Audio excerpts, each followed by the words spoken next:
그래서 오늘 본문을 중심으로 제목을 이렇게 잡았어요. 다윗 각성하다. 우리 옆분들하고 인사합니다. 집사님, 권사님 각성하세요. 시작. 집사님, 권사님 각성하세요. 각성이 뭐예요? 내가 어떤 존재인지를 확 알아버리는 거예요. 그러니까 인생을 다르게 살아가 버립니다. 제가 저 TV만 보는 사람 아니에요. 근데 요즘에 그 제이모 TV에서 옥시 부인전 보시는 분 솔직히 손 들어보세요. 한 분, 두 분, 세 분. 다른 사람들은 그거 안 보고 뭐 보세요? 맨날 뉴스만 보세요? 좀 보고 사세요. 나만 쓰레기 같잖아. 저 제대로 못 봤어요. 제 방을 본다거나 볼 시간도 없고. 그런데 유튜브를 이렇게 보다가 뭐 티저 영상 뭐 이렇게 재밌는 부분만 짜집어 갖고 뭐 5분짜리로 딱 보여주잖아요. 그럼 그거 보거든요. 근데 그거 보면서 옥시 부인전 보고 싶어졌어요. 그래갖고 그냥 정주행하고 싶어졌어요. 사진 한번 띄워주시겠습니까? 이거예요. 배우 이름은 잘 모르겠는데 옥시 부인전, 왜 옥시라고 했는지는 모르겠는데 고시라고 하지. 옥시 부인전이라는 이 드라마입니다. 노비로 태어난 여자예요. 근데 그 여자가 아씨로 불렸던 인생. 그래서 노비로 태어나서 아씨로 불렸던 여인의 이야기. 그게 옥시 부인전이에요. 옥시 부인전은 조선시대의 신분 제도를 배경으로 하고 있습니다. 이 여인이 출생할 때는 천한 노비의 신분으로 출생을 해요. 그 이름이 참 거시기해. 그 이름이 뭐죠? 본다며! 구덕이. 이름이 구덕이에요. 구덕이. 그 이름이 왜 구덕이인가 하면 구덕이처럼 끈질기게 살라고 구덕이라고 이름을 지어놓은 거예요. 노비 칠순의 구덕이가 옥태영인가요? 옥태영 맞죠? 옥태영이라는 명문, 그 옥시 가문의, 명문 가문의 아씨로 새로운 삶을 살게 됩니다. 자세한 거는 TV를 통해서 그 드라마를 보면서 등장하는 대사가 저를 흔들어 버렸어요. 뭐라고 해야 하냐면 예를 들자면 이래요. 양반이 자신의 그 자리, 권력을 이용해서 노비를 겁박하고 협박하고 거기서 뭐 잘못했다고 옳고 그름도 판단하지 않고 무조건 감옥에 쳐넣어! 곤장을 때려! 막 양반이 막 그렇게 막 겁박을 합니다. 그때 이 옥시 부인이 딱 나타나서 한마디를 딱 해요. 뭐라고 하냐면 가진 게 많다는 것은 누릴 수 있는 게 많은 것이 아니라 책임을 져야 할 일이 많다는 것입니다. 이거 누가 했던 얘기예요? 고목사가 했던 얘기예요. 할렐루야. 가진 게 많다는 것은 누릴 게 많은 것이 아니라 뭐 할 게 많다고요? 책임질 게 많다. 양반이라는 권세와 그 배움과 그 위치는 당신이 누리려고 그걸 있는 것이 아니라 그 양반이라는 직위는 책임을 져야 될 게 더 많다라는 거예요. 우리 그리스도인들이 이 세상을 살아가면서 어떤 물질관과 어떤 경제관, 어떤 권력, 권세 이런 부분에서 어떤 태도를 가져야 되는지 잘 말씀해 주는 한 대사였어요. 또 이런 대사가 있습니다. 그 공경에 처한 노비를 구해줘요. 구해주는 그 자리에서 이 옥시 부인이 각성을 합니다. 각성. 내가 이제는 옥시 부인을 살겠다. 그래서 뭐라고 얘기하냐면 혼자 독백이에요. 제가 아씨 대신 얻은 삶을 구더기로 살 수는 없습니다. 허니 제가 이루어야 할 꿈은 제 꿈이 아니라 아씨의 꿈입니다. 구더기의 꿈, 구더기가 출생할 때 천민, 구더기가 갖고 있었던 꿈이 있어요. 그 꿈이 뭔 줄 아세요? 그가 대사를 치는데 뭐라고 하냐면 그 꿈, 너 꿈이 뭐냐? 그러니까 구더기야, 너 꿈이 뭐냐? 그러니까 하는 얘기가 저는 늙어서 죽는 게 꿈입니다. 이렇게 얘기해요. 당시에 조선시대는 언젠가 얘기했죠. 노비들은요, 평균 연령이 35세예요. 아프면 치료하지 않아요, 주인이. 냅둬요. 살아나면 살아나고 죽으면 죽는 거예요. 그러니까 아프면 고쳐 쓰지 않아요. 의사들을 의원에게 보내지 않아요. 돈이 아까우니까. 노비들은 너무 많아. 그러니까 하나 정도 죽어도 다른 노인으로 사오는 게 나아. 돈을 들여서 치료하지 않는 시대가 조선시대였어요. 그래서 노비들은, 천민들은요, 평균 연령이 35세. 아프면 죽어야지 돼요. 때로는 맞아 죽고, 때로는 굶어 죽고. 그렇게 죽는 게 천민의 삶이었다고요, 당시에. 그러니, 그렇게 맞아 죽고, 병들어 죽고, 배고파 죽지 않고, 그냥 무탈하게 살다가, 늙어서 죽는 게 구더기의 꿈이었어요. 그런데 옥시 부인이라는 것을 자신이 각성하면서 그 꿈이 바뀝니다. 이제는 어떤 꿈을 갖겠다? 구더기의 꿈이 아니라 누구의 꿈을 이루며 살겠다? 아시의 꿈. 아시의 꿈이 뭐였는데? 드라마 보세요. 아시의 꿈이 뭐냐면 초반에 나와요. 초반에 모든 사람이 평등하게 서로 존중하고 존경받는 세상을 꿈꿨어요. 이게 아시가 가지고 있던 꿈이에요. 그래서 이제는 이 구더기가 이제는 구더기의 꿈을 버리고 누구의 꿈을 이루면서 살겠다? 아시의 꿈을 이루면서 살겠다. 너무 멋지지 않아요? 제가 이 대사를 조금 한 5분 정도 봤는데 가슴에서 막 불이 있는 거예요. 불이. 그래, 구더기 같은 인생으로 살라고 구더기라는 이름을 지어줬다고요. 그런데 이제 아시가 베풀어 주었던 그 은혜를 힘입고 생명을 얻게 되자 노비 구더기는요, 이제 더 이상 노비 구더기로 사는 게 아니라 아시로 살더라는 거예요. 아시. 사랑하는 여러분, 저와 여러분도 사실 구더기 같은 인생 아니었습니까?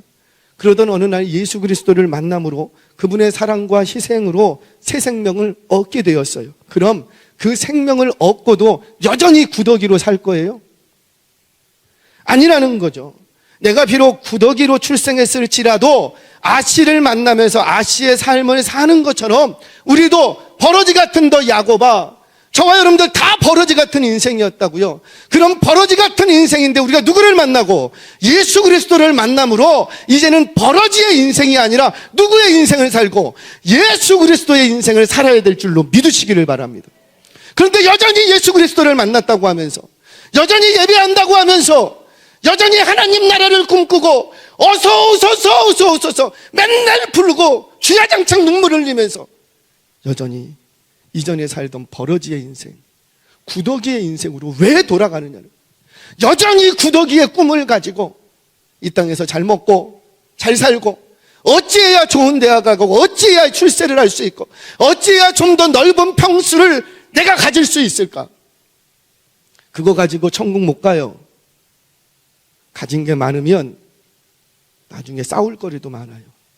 가진 게 많으면 여러분들 가고 나세요. 버릴 게 더 많은 거예요. 교역자의 삶이 참 거시기해요. 이사를 많이 다녀요. 저는 30평 아파트부터, 부교역자 시절부터 가면은 30평대 아파트부터 반지하 8평, 9평 주는 이제 사택도 그렇게 사역을 했어요. 한 번은 저희 집이, 아셨죠? 제가 살던 그때 당시에 제가 살던 한 18평 아파트 정도 되는, 18평, 그 정도 돼요. 18평에 뭐 이런저런 거 들어놓고 살았습니다.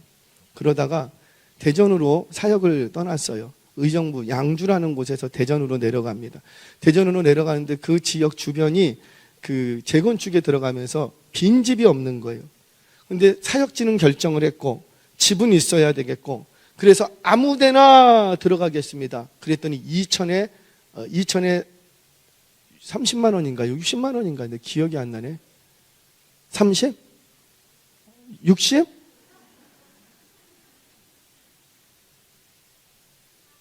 40이었대요. 말을 40만 원이었대요. 이천에 40만 원.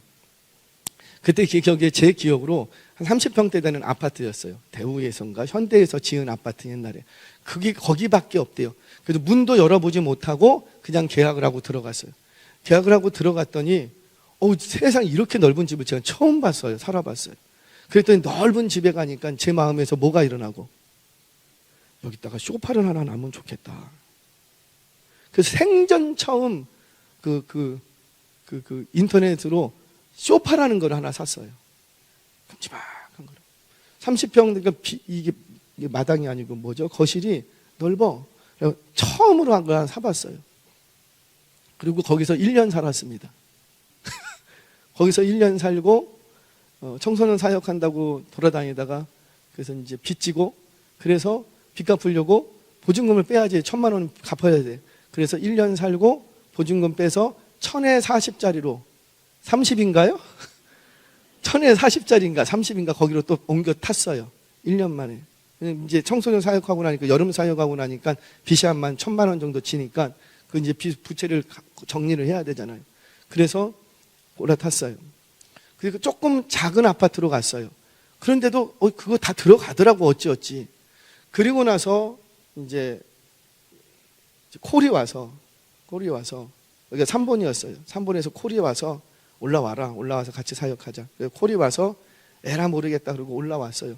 근데 딱 한 가지 제가 조건을 걸었어요. 전 다른 거 필요 없습니다.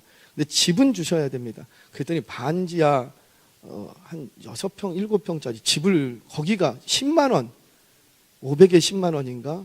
교회가 그때 당시엔 상가교회였거든요. 교회도 넉넉한 교회가 아니었어요. 상가교회였는데 교육자를 이제 데려오면서 집을 달라고 하니까 제가 여기도 준비된 사택은 없고, 그래서 급하게 500에 10만 원짜리 그걸 하나를 구해주신 거예요. 세상에 딱 내려갔는데 이 소파를 둘 데가 있어요, 없어요? 소파뿐이겠습니까?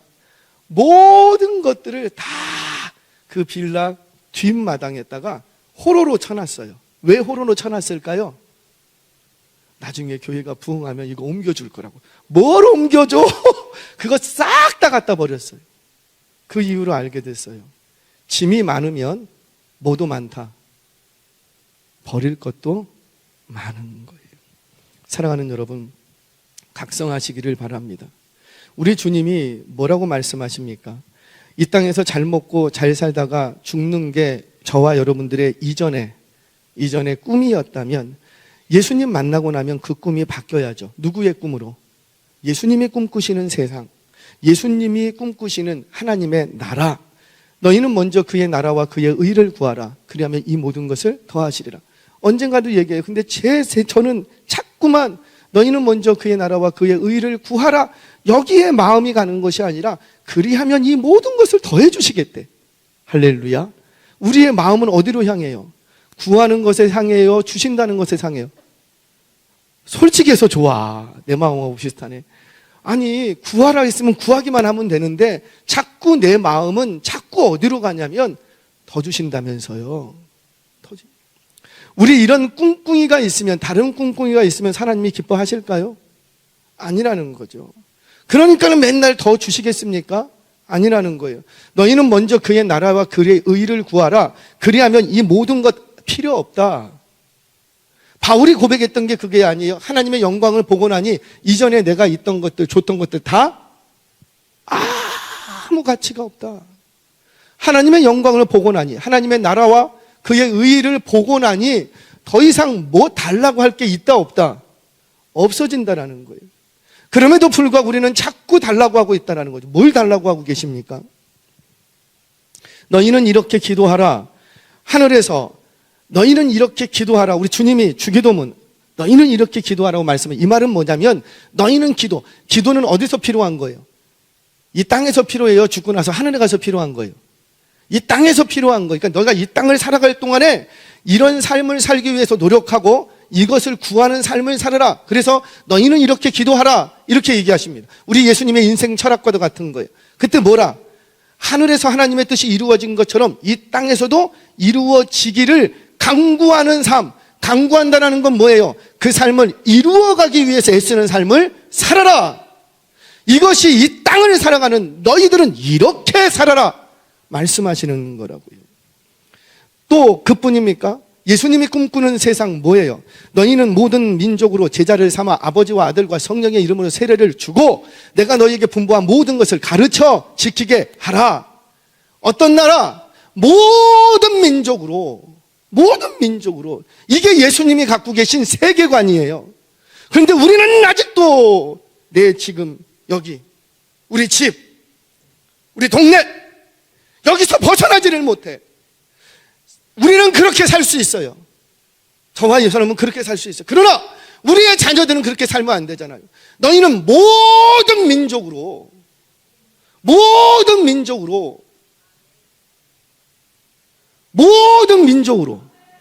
아니, 거기서 아멘 하지 말고 젊은이들이요, 뭐 야망을 가져라. 저는 그런 얘기 하고 싶지 않아요. 야망은 그 가는 걸음에 상처를 남기게 됩니다. 그래서 적들을 만들게 돼요. 저는 야망을 감지라는 말이 아니라 젊은이들이여 세상을 가슴에 품으십시오. 너희는 모든 민족으로 너희가 성령의 권능을 받으면 예루살렘과 온 유다와 사마리아와 땅끝까지 여러분들이 가지고 계신 세계관, 스펙트럼을 넓히라는 거예요. 예루살렘을 무시하라는 거 아니에요. 천시 여기라는 게 아니에요. 예루살렘 앤드, 그리고 온 유다, 그리고 사마리아, 그리고 땅끝까지 너의 활동 반경이야. 아멘이세요? 이런 세계관을 저와 여러분들이 가지라고 합니다. 너희는 이것을 품고 이 세계를 바라보면서 인생을 살아가라. 이것이 하나님이 우리에게 주신 꿈이었다고요. 근데 우리의 자녀들의 꿈을 어디다가 다 처박아 버리고 좋은 대학에 딱 규정시켜버려. 대학 들어가면 어느 대학 들어갔어? 그 대학 들어가서 너 그러면 몇 등급짜리네? 누가 우리의 자녀들을 몇 등급으로 소입니까? 돼지입니까? 말이 돼요? 제가 오늘 요즘 교적 정리를 합니다. 근데 어제 이렇게 있다가 오늘 아침에 퍼뜩 이러면 안 되겠다. 우리가 예를 들어서 고제국, 근데 동명이인이 있으면 우리 어떻게 해요? 고제국 1, 고제국 2, 2래요. 그런데 3. 넘버로 매겨요. 왜 사람을 넘버로 매겨? 죄수입니까? 죄수 번호입니까? 그래서 이거 아니다. 1, 2, 3? 아니다. A, B, C 해라. 그게 그건 것 같은데 번호로 매기는 거하고 글로 남기는 건 다른 거예요.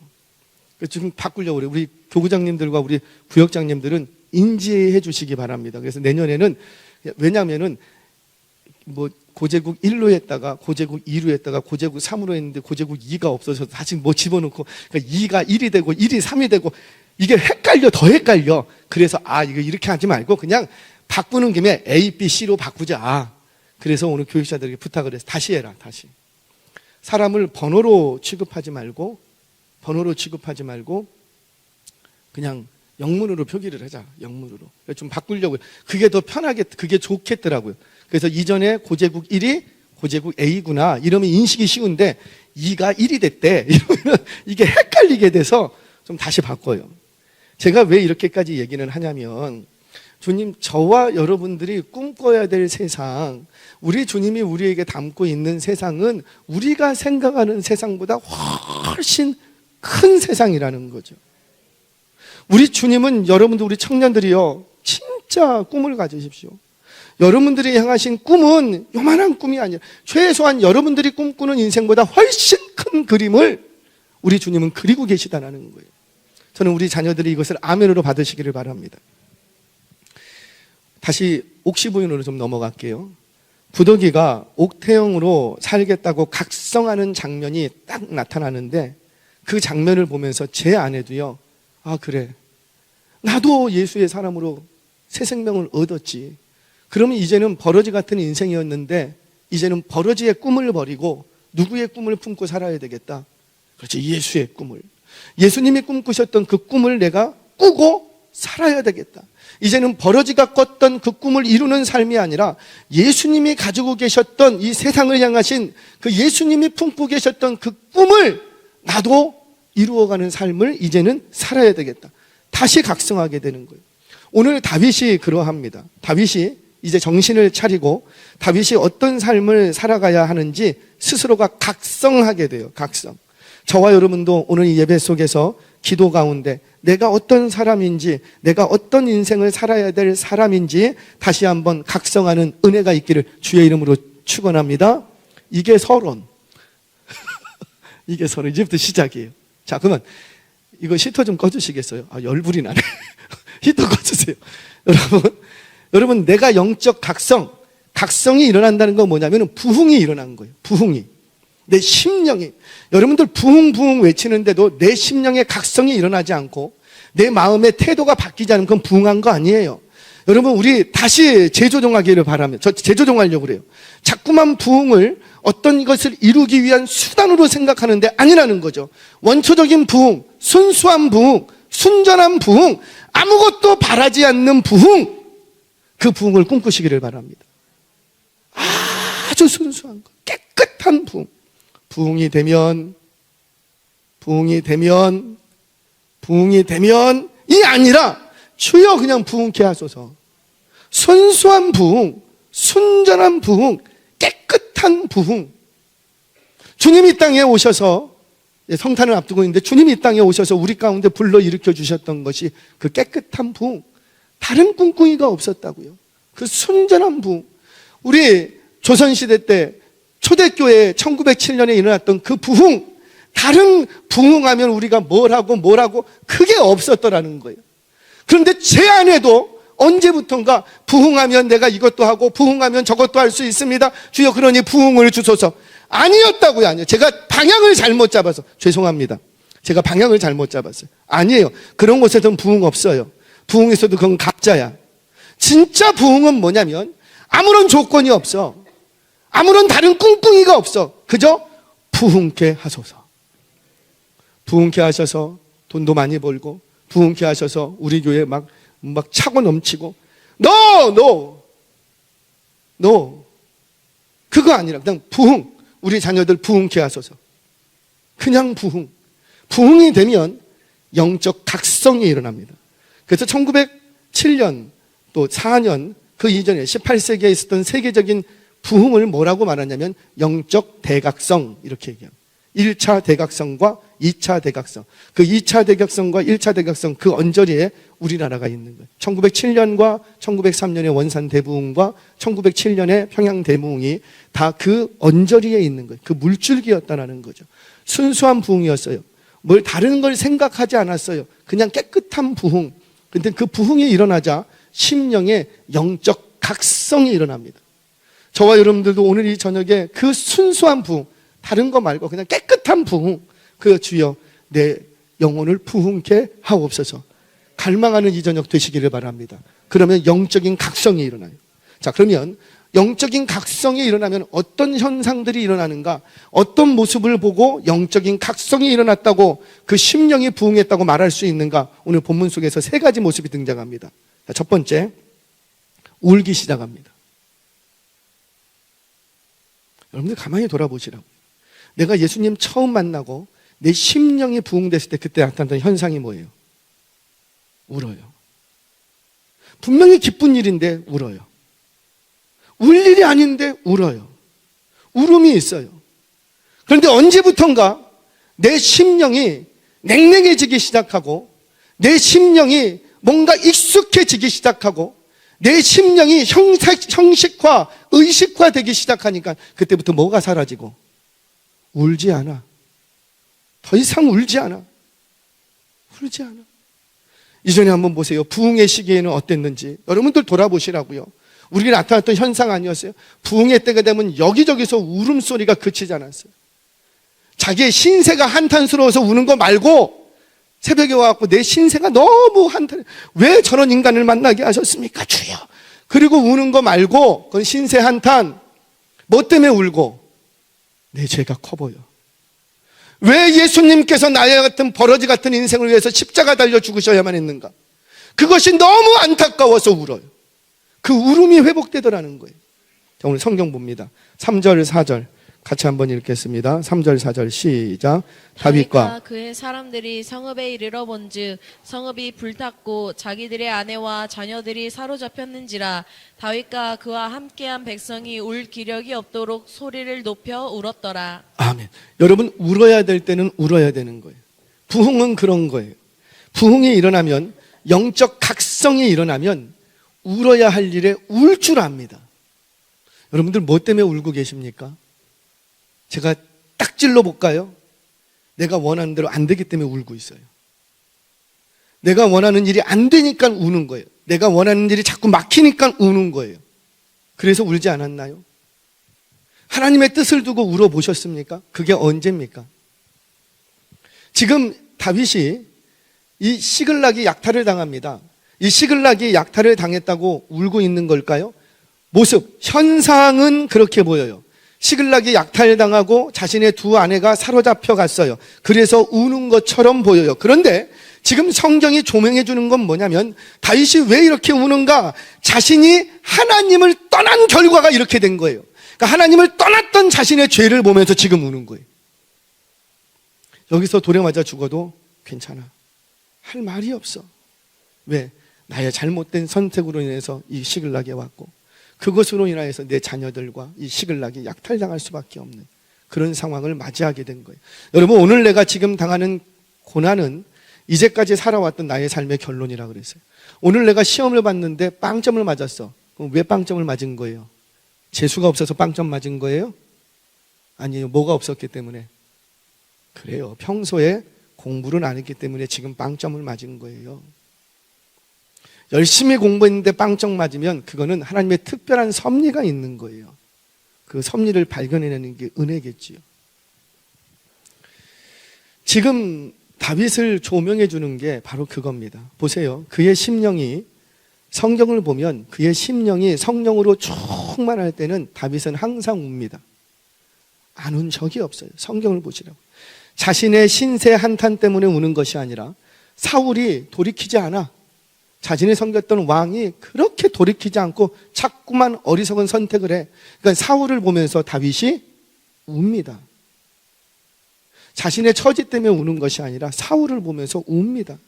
요나단과 같은 믿음의 사람과 헤어져야 하는 것 때문에 웁니다. 자신의 영적 멘토가 죽은 것 때문에 웁니다. 그런데 블레셋 땅에 있을 때는 울지 않아요. 이게 바로 성령이 떠난 증거였다는 거죠. 울지 않아요. 예수님께서 누가복음 7장에 이 세대를 바라보시면서 이렇게 말씀하십니다.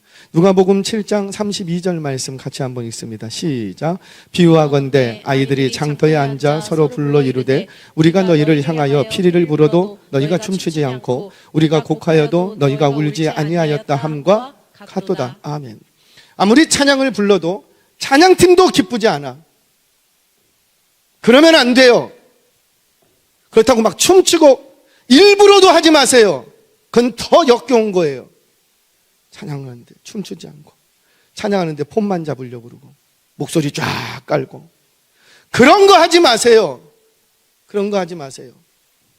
찬양은 찬양다워야 되는 거예요. 찬양할 때 여러분들이 기쁘십니까? 꼭 손을 들라고 해야지 손을 드시겠습니까? 아니라는 거죠. 찬양 속에는 자유함이 있어요. 그런데 우리의 찬양이 예배 시간에 찬송가 한 번 더 부르면 큰일 납니까? 예배 시간에 박수 치는 게 그렇게 죄 지을 일입니까? 지옥 간다고 합니까? 그 누가 만들어 놓은 거예요? 그게 전통이라는 거예요. 성령이 떠난 사람들이 만들기 시작한 거예요. 형식과 격식과 의식으로, 생명력 있는 예배를 형식과 격식과 의식으로 다 죽여놨어요. 1907년 평양 대부흥을 꿈꾸면서 부산에서 우리나라에 부흥 100주년을 기념하면서 집회가 있었습니다. 그때 집회 때에 부흥이 일어났습니까? 안 일어났어요. 왜 안 일어났겠어요? 그때 똑같은 다른 곳에서도 100주년을 기념하면서 부흥 집회가 있었어요. 그런데 그곳에는 놀라운 부흥이 일어났어요. 그런데 이 땅에서는 안 일어났어요. 왜 그랬을까? 진단을 했는데 답이 나왔어요. 목사들 때문이에요. 목사가 순서 하나씩 맡고 그러면서 그 자리에 앉아서 어흥멍거리고 있고, 저 이제 내일부터 잘리겠죠, 노예 가면. 좀 미워하는 사람 참 많을 것 같아요. 아니라고요. 그것 때문에 부흥이 안 온다고요. 여러분들 그러지 마세요. 예배가 형식이 아니에요. 의식이 아니에요. 격식이 아니에요. 경건은 그런 데서 나오는 게 아니에요. 내 안에 심령이 부흥하면 경건이 일어나는 거예요. 경건의 모양은 있지만 경건의 능력은 부인한대요. 없는 정도가 아니고 부인한대요. 그런 식으로는 경건이 안 옵니다. 이렇게 해야 됩니다. 죄송합니다, 여러분. 우리 다시 회복하시기를 바랍니다. 우리가 예배를 드려도, 아무리 예배를 드려도 감동이 없고, 아무리 말씀을 드려도 냉랭하다면 죄송해요. 그 심령이 지금 죽어가는 거예요. 냉랭해지면. 여러분, 여전히 제사는 드려졌어요. 이스라엘 땅에. 예수님이 오셨을 때, 누가복음에 이 말씀하실 때 여전히 제사는 드려지고 있었고, 여전히 랍비들은 자신의 가르침이 옳다고 말씀을 해석해서 가르치고 있었고, 회당에서는 전문적인 신앙 교육이 계속되고 있었어요. 하지만 문제는 뭐라? 아무리 외쳐도 웃지 않고 아무리 외쳐도 울지 않고 심령이 냉랭한 거예요. 딱딱이 굳어진 거예요. 마음이 뜨겁지가 않은 거예요. 예수님 부활하시고 부활하신 예수님을 만나게 됩니다. 고향으로 돌아가던 두 친구가 가는 중에 예수님을 만납니다. 근데 부활하신 예수님을 알아보지 못했어요. 왜 알아보지 못했는가? 이런 거죠. 저를 여러분들이 나중에 어디서 보면 제가 선글라스를 딱 끼고 앉아있으면 저를 알아볼까요? 저 목사님인가? 아닌가? 애매하죠. 그와 비슷한 거예요. 부활하시 전에 예수님과 부활하신 후에는 뭔가가 조금 달라 보였던 거예요. 그래서 알아보지 못했어요. 그런데 그들이 고백하는 게 뭐라? 저가 말할 때에 내 마음이 뜨겁지 아니하더냐? 뜨겁지 아니하더냐? 말씀을 들어도 신앙적인 대화를 해도 내 마음이 뜨겁지가 않아. 뜨겁지가. 신앙적인 집사님하고 구역 모임하면서 신앙 대화를 하는데 내 마음이 뜨겁지가 않아. 언제 구역장 빨리 끝나? 빨리 나 가야 돼. 내 마음이 뜨겁지가 않아. 찬양을 부르는데도 내 마음이 뜨겁지가 않아. 기도를 하는데도 언제 끝나나? 뜨겁지가 않아. 그런 곳에 무슨 부흥이 있겠어요? 그런 곳에 무슨 영적인 각성이 있겠어요? 없어요. 그래서 우리 주님이 약속하시, 내가 너희에게 성령을 보내시면 그 성령께서 우리 안에 오셔서 하시는 작업이 있어요. 그게 뭐라? 너희의 그 굳어지고 냉랭하고 딱딱히 굳어진 그 마음 연하고 순하고 부드럽게 만들겠다. 부드러워지는 건 뭐예요? 조금만 건드려도 팍 피어오는 거예요. 조금만 건드려줘도. 저와 여러분들 오늘 이 저녁 말씀을 들으면서 기도의 자리에서 다시 한번 사모함이 일어나고, 그래서 주를 보면서 기뻐하고 내 죄를 보면서 울 줄 아는 심령이 되시기를 주의 이름으로 축원합니다. 자, 울 줄 알아야 됩니다. 두 번째, 여호와를 힘으로 삼을 수 있어야 돼요. 이게 부흥의 현장에 일어나는 특징이에요. 영적 각성이 일어날 때의 특징이에요. 누구를 힘으로 삼는다고요? 여호와를 힘으로 삼는다는 말을 잘 이해하셔야 돼요. 우리는 힘으로 삼는다면 어떤 내게 능력이 오는 것으로 생각하는데 천만에요. 여호와를 의지하고 여호와를 힘으로 삼는다는 것은 여호와께서 일하실 때까지 기다릴 줄 안다는 거예요. 왜? 누구를 지금 의지하니까. 그렇죠. 내가 오늘 100만 원을 갚아야 돼. 근데 지금 저기서 1000만 원이 오고 있어. 그러면 여기 있을 때 어때요? 마음이 조급하지가 않아요. 왜? 나는 뭘 믿고 있으니까. 이쪽에서 1000만 원이 오는 걸 내가 알고 있어. 그와 같은 이치예요. 지금 내가 다급해요. 내가 정말 다급해요. 여기서 돌에 맞아 죽게 생겼어요. 그럼에도 불구하고 이 다윗은 심령의 각성이 일어나니까 누구를 힘으로 삼더라? 여호와를 힘으로 삼더라. 그 말은 곧 뭐예요? 기다릴 줄 알아요. 다급해도 다급하지가 않아. 왜? 믿는 구석이 있기 때문에 그런 거예요. 성경 보겠습니다. 6절 같이 한번 읽겠습니다. 시작. 백성이 자녀들 때문에 마음이 슬퍼서 다윗을 돌로 치자 하니 다윗이 크게 다급하였으나 그의 하나님 여호와를 힘입고 용기를 얻었더라. 다급했대요. 다급한데 이 사람들을 상대 안 하고 누구를 상대한다? 여호와를 상대한다. 그게 힘으로 삼는 거예요. 여호와께서 일하실 때까지 기다릴 줄 안다라는 거죠. 왜? 나는 믿는 구석이 있다니까요. 너희들이 나를 돌을 치려고 해도 괜찮아. 나는 믿는 구석이 따로 있어. 누구를 믿기 때문에?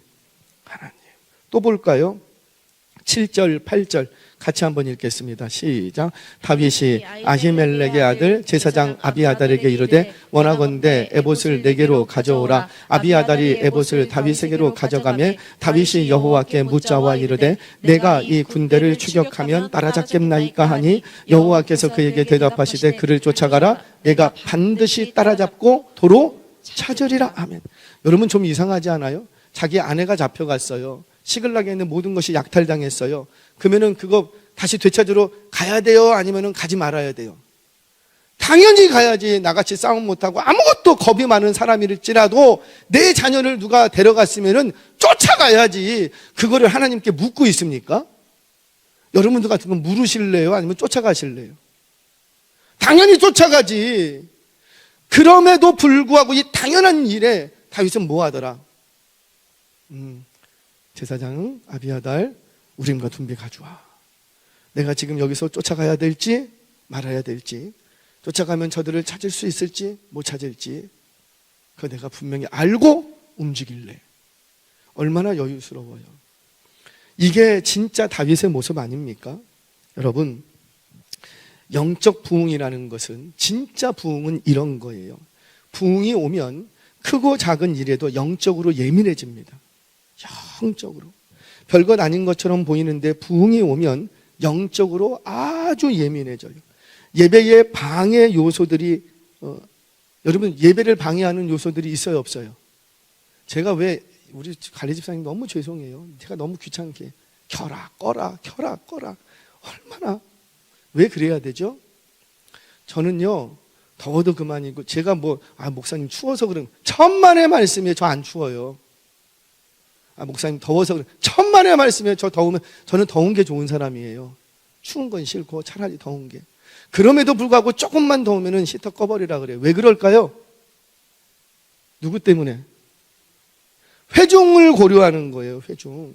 왜냐하면 사람은요, 온도와 습도에 굉장히 예민합니다. 다 참고 있어서 그렇지. 사람은요, 36.5도에서 38도만 돼도 어떻게 돼요? 바로 병원 가야지 돼요. 여러분, 지금 이 수증기가 있는 적정한 습도에서 습도가 20% 30%만 딱 올라가 보세요. 여러분들 어떻게 될 것 같아요? 턱턱 막혀요. 턱턱 막혀요. 그만큼 우리 인간은요, 습도에 민감하고 온도에 민감해요. 그럼에도 불구하고 여러분들은 참고 계시는 거예요. 왜? 더우면 자면 되고 추우면 덧입으면 되고 참고 계신 거예요. 제가 알아요. 그러면 누가 좋아할까요? 마귀가. 알기 때문에 예배를 방해하는 요소가 조금이라도 있으면 그거 안 된다는 거예요. 제가 왜 이렇게 소리에 예민하게 하는 줄 아세요? 저 이거 없어도요, 얼마든지 설교하고 다 할 수 있어요. 그런데 누구 때문에? 이거 목 아파. 그래서 마이크가 필요한 거예요. 마이크가 조금 더 멀리까지 분명하게 전달되도록, 조금 더 따뜻하게 들릴 수 있도록. 그래서 대형 교회들이요, 다른 대형 스피커 하나에 몇 억씩 해요. 그걸 왜 달아놓겠습니까? 폼이 아니라고요. 폼이 아니라고요. 그만큼 예배에 대해서 민감하게 하는 거예요. 어느 교회 가봤더니요, 초 단위로 예배를 끊는데, 그건 또 너무 형식화됐어. 초 단위로 예배를 끊는데요. 초 단위로. 1초만, 반주자가 2초만 늦게 나와도 바로 너 왜 뭔 생각했어? 왜 2초 늦었어? 이렇게 얘기하는 교회예요. 그런 교회 저는 예배가 살아있다, 부흥한다, 저는 확신합니다. 저는 그런 교회 있으면 거기서 예배 드리고 싶어요.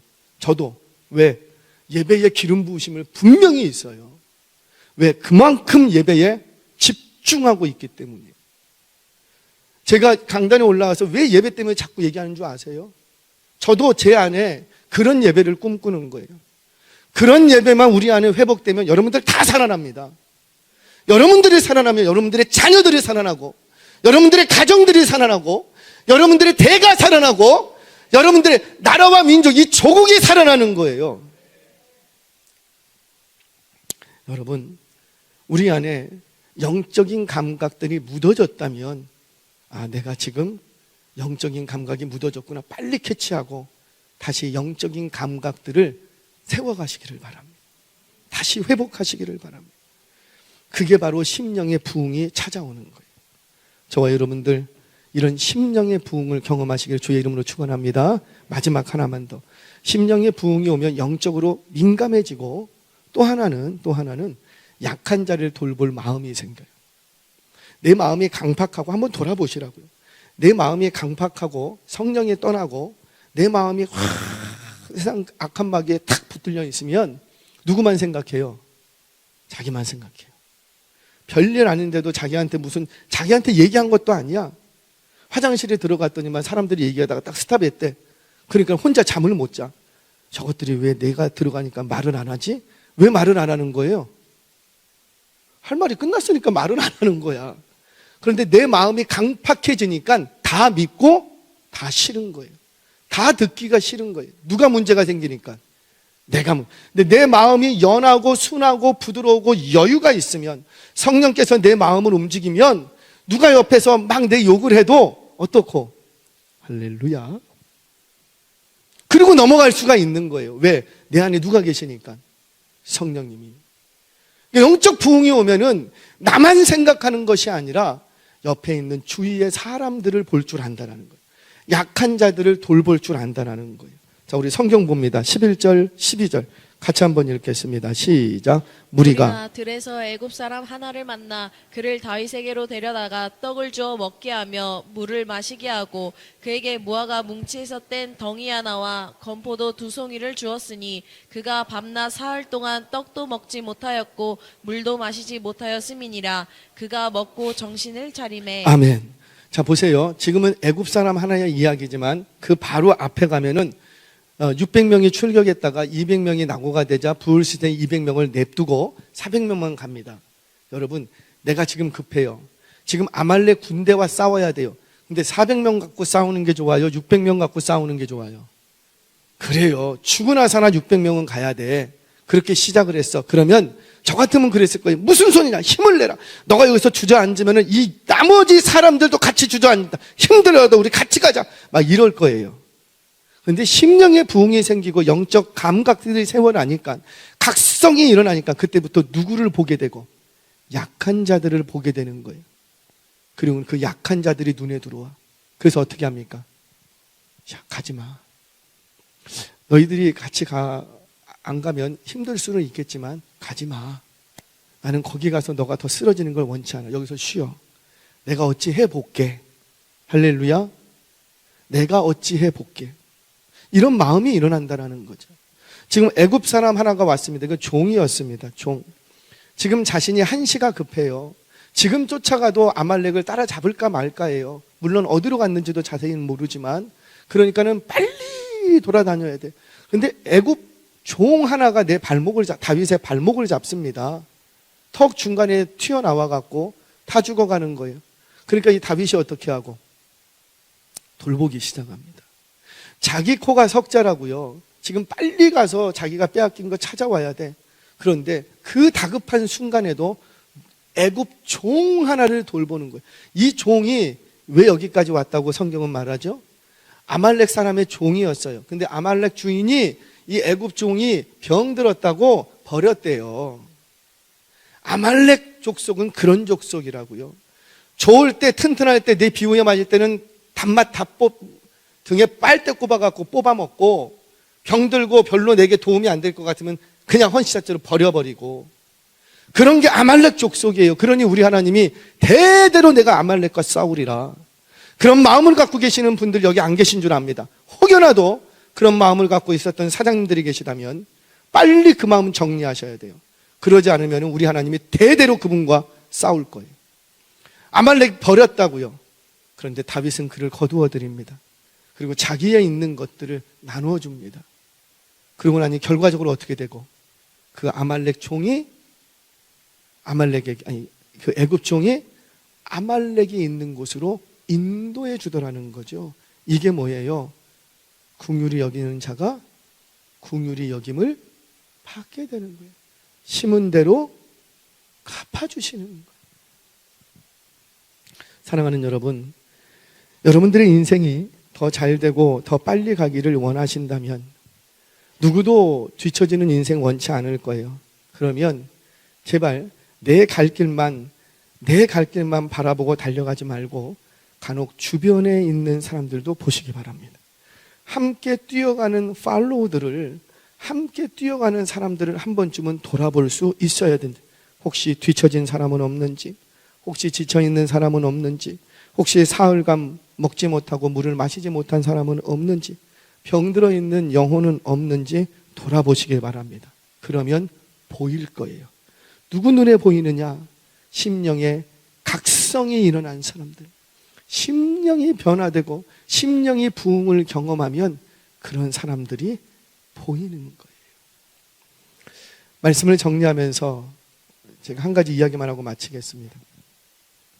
어제 몇 주 전에 저한테 전화 한 통화가 왔어요. 목사님 좀 볼 수 있을까요? 그래 봅시다. 그래서 만나서 이런저런 대화들을 조금 나눴어요. 그랬더니 이분이 목사님, 제가 영국에 갔다가 어떤 목사님을 만났습니다. 근데 그 목사님을 꼭 목사님에게 소개시켜 드리고 싶은 마음이 있어서 찾아왔습니다. 만나보실 의향이 있겠냐고. 그래서 뭐 하시는 분입니까? 그랬더니 이런저런 얘기를 하세요. 만나보지요. 그래서 그분이 영국에서 들어오셨어요. 엊그저께 들어와서 어제 저를 찾아왔어요. 식사를 하면서 제가 처음에 물었어요. 어떻게 살아오셨습니까? 뭘 하자고 만난 게 아니었어요. 그냥 물었어요. 어떻게 살아오셨습니까? 그랬더니 본인 청소년 시기부터 해갖고 살아온 얘기를 쭉 앉아서 1시간 이상을 들었어요. 쭉. 목사님 조금 더 해도 되겠습니까? 더 하시라고. 배에서는 막 꼬르륵 꼬르륵 거리는데 더 하시라고. 1시간 이상을 그분이 살아온 얘기를 쭉 들었어요. 이분이 어떤 분이냐면 영국의 웨일즈라는 도시가 있습니다. 웨일즈는 일종의 시골 도시예요. 시골. 이 도시에서 다른 사역을 하는 게 아니고 부흥 사역을 하고 있대요. 부흥. 선교사님이세요.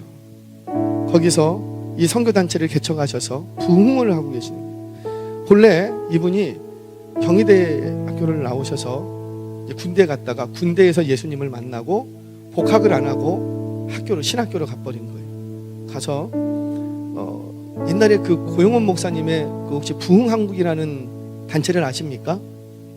혹시 부인은 알아도 부흥한국이라는 선교단체가 있어요. 고용원 목사님, 저도 참 좋아했고, 근데 거기서 예배인도를 하시던 목사님이세요. 예배인도를. 근데 이분이 이제 세계 투어를 다니고 뭐 하시다가 영국에 갔는데, 영국에 갔다가 귀국하면서 하나님이 주시는 감동을 얻은 거예요. 너 다시 돌아가라. 그래서 14년 전 그냥 왔다가 가버렸어요. 다시 그 주신 감동 그대로. 거기 가서 내가 뭘 해야 되고, 직장이 있는 것도 아니고 집이 있는 것도 아니고, 근데 주님께서 가라는 마음을 주시니 갔습니다. 이 목사님이 저를 좀 두 분이 만나면 좋겠다 그래서 만났어요. 그런데 이분이 1시간 동안 계속 얘기하는 게 다른 얘기가 없어. 부흥만 얘기. 처음부터 끝까지 부흥만 얘기. 그러면서 제가 그분의 얘기를 듣는데 너무 제가 부끄러웠어요. 내 안에 있는 부흥은 더럽혀진 부흥이었구나. 깨끗하지 못했구나. 뭔가 부흥해서 뭔가를 하려고, 뭔가가 부흥해서 뭔가를 이루려고 부흥을 수단 삼았지 부흥 자체를, 부흥을 기대하지 못했구나. 제가 제 스스로를 보면서 깜짝 놀랐어요. 우리 하나님이 이거 깨닫게 하시려고 만나게 하셨구나.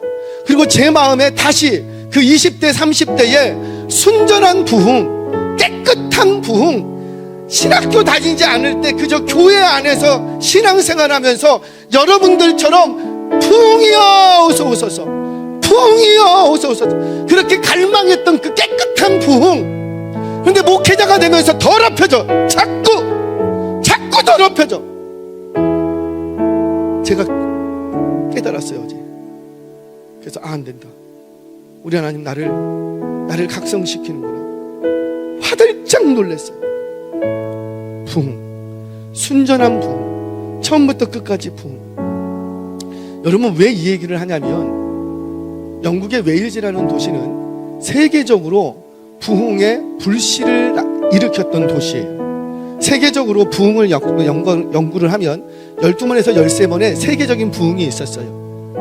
큰 부흥들, 세계적인 부흥. 여기서의 세계적인 부흥이라는 것은 부흥이 시작됐으면 부흥이 끝나는 점이 있어요. 우리나라에 왔던 1907년의 부흥도 부흥이 시작된 1903년의 원산 부흥이 시작된 시점이 있고, 1907년을 인해서 1910년, 19년을 통하면서 끝나는 시간이 있었어요. 그런 어떤 부흥, 도시 전체가 변화되고 술집이 문을 닫고 장녀들이 돌아오고, 이런 부흥, 어떤 우리가 교회의 숫자가 늘고 그런 부흥 말고, 진짜 심령들이 내 죄를 버리고 옛사람을 내가 버리고 내가 새로운 인생을 살아야겠습니다. 구더기의 인생이 아니라 아시의 삶을 살겠습니다. 완전히 돌아서는 이 부흥이 처음 시작된 곳이 웨일즈예요. 그런데 그 도시의 교회들이 지금은 다 사라졌어요. 왜? 거기서 일어났던 목사들이 형식을 찾기 시작하고 질서라는 이름으로 전통을 중시하고 형식을 고집하고 서열을 고집하고 그러다가 생명력 있는 예배가 다 죽어버렸어요. 다 죽어버렸어요. 거기는 지금 그 부흥의 불씨가 있었던 그곳은 교회들이 남아있긴 한데 다 60, 70, 80 할아버지들만 있어요. 할머니, 할아버지. 젊은 사람은 하나 없어요. 그곳에서 네이션스라는 영국 단체가 있습니다. 선교단체가. 네이션, 세계적인 단체인데 이 세계적인 단체가 이곳에서 다시 한번 웨일즈의 부흥, 시대를 변화시켰던 웨일즈의 그 순수했던 부흥, 그 부흥을 다시 갈망하며 그곳에서 부흥만을 놓고 사역하시는 단체가 있어요. 근데 이 목사님이 아시아 대표로 거기에서 함께 디렉터로 함께 사역을 하고 계시더라는 거예요. 이분이 한국에 왔어요. 한 달 정도 계시다가 일본으로 가서 열방부흥축제라는 그 집회들을 인도하시는데 저를 만나게 된 거예요. 내가 이분을 만나면서 대화를 나누는데 너무 순수해. 세련된 맛이 없어. 너무 순수하고 너무 깨끗하고 제가 너무너무 부끄럽고 그분 앞에서 너무너무 죄송했어요. 나 가짜 목사 아닌가? 아주 시험 들 뻔했어요. 근데 그분 앞에서 다시 하나 발견한 게 있습니다. 그래, 부흥. 아무 조건 없는 그 부흥, 내 심령이 변화되는 그 부흥, 그 부흥이 찾아오면 여지껏 저와 여러분들이 추구했던 그 모든 것들이 다 쓰레기가 돼버립니다. 각오하셔야 돼요. 그 부흥이 일어나면 이전에 내가 줬던 것들 다 쓰레기가 돼버려요. 쓰레기가. 더 이상 세상을 쫓아가지 않게 돼요. 오직 누구만 바라보게 되고 하나님만. 오직 어떤 나라만 꿈꾸게 되고 하나님만. 나의 나라가 아니라 하나님의 나라만 꿈꾸게 돼요. 여러분, 그런 부흥을 원하십니까? 정말 원하십니까? 우리 다시 그 부흥을 갈망하시기를 바랍니다. 영적 각성들이 일어나야지 돼요. 그 영적 각성들이 일어나면 내 죄가 너무 크게 보여서 울게 됩니다. 그 영적 각성들이 일어나면 그때는 여호와만을 힘으로 삼게 돼요. 내 안에 영적 각성들이 일어나면 보이지 않던 영혼들이 보이게 됩니다. 저와 여러분들, 우리 교회가 이런 순수한 부흥, 영적 각성이 일어나는 저와 여러분들의 삶이 되시길 주의 이름으로 축원합니다.